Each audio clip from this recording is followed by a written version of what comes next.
Hello and welcome to Air News with me, Mapita CBD. Now, there were glowing tributes last night at the Air Force Officers' Mess as family members, the military, politicians and more gathered to honor the memory of former President J.J Rawlings. At the event, former Information Minister Fritz Bafo and Richard Fojo, both close friends of the former president, revealed fallout from a book by one of his former ministers detailing his working relationship with JJ hit him hard in his last days.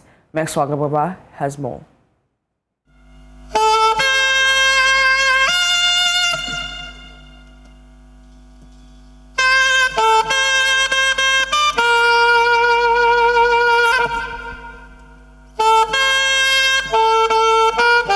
A saxophone version of Angelique Kidjo's Bleu at the Vigil.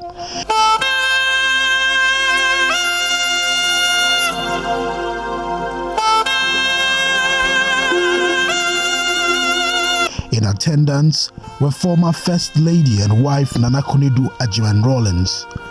Government officials and members of the NDC were also present.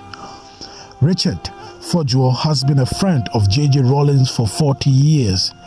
He revealed former NDC Minister Kwame Nahoy's book, Working with Rawlings, which provided details of his relationship with the NDC founder, hit him hard.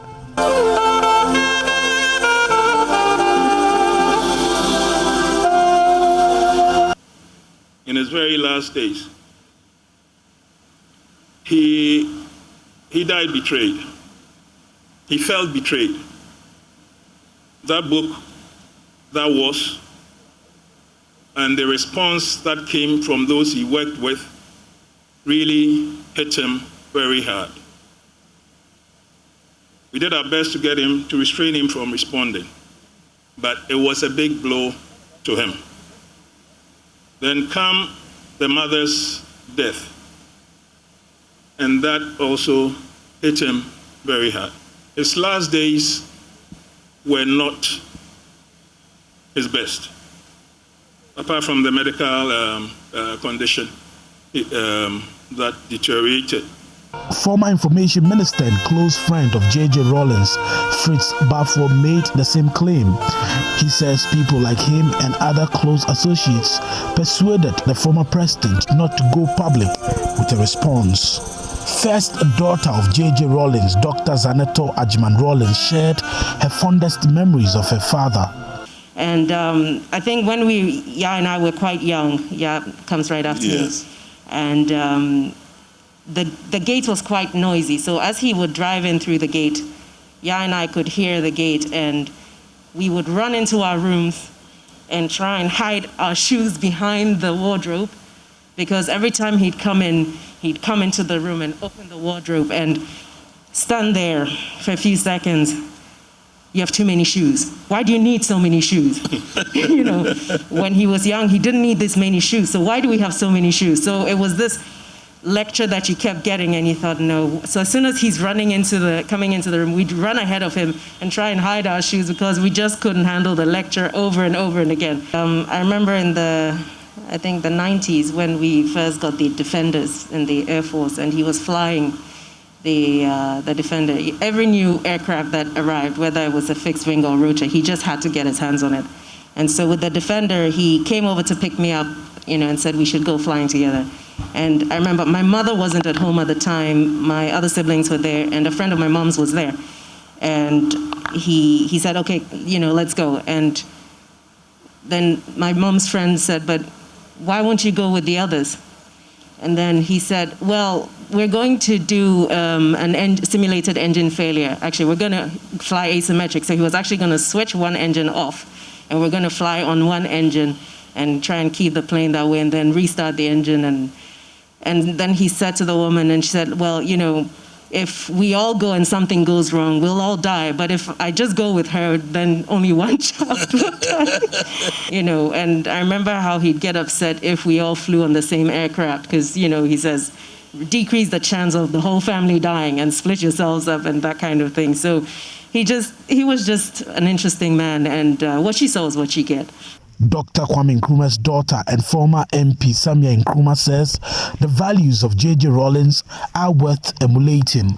We were invited by the late Colonel Achampong in late 75 to come back from Egypt and come back home basically and reconnect with our family, our culture and everything.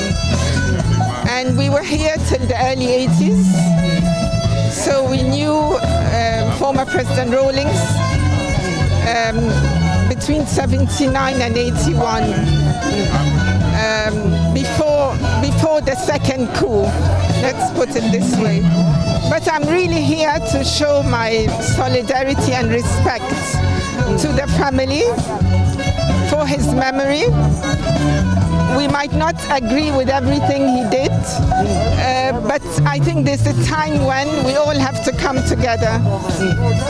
We have to forgive, and somehow we have to channel the pain into something constructive for our country and our people. Now, former President Rawlings, maybe what I can say is that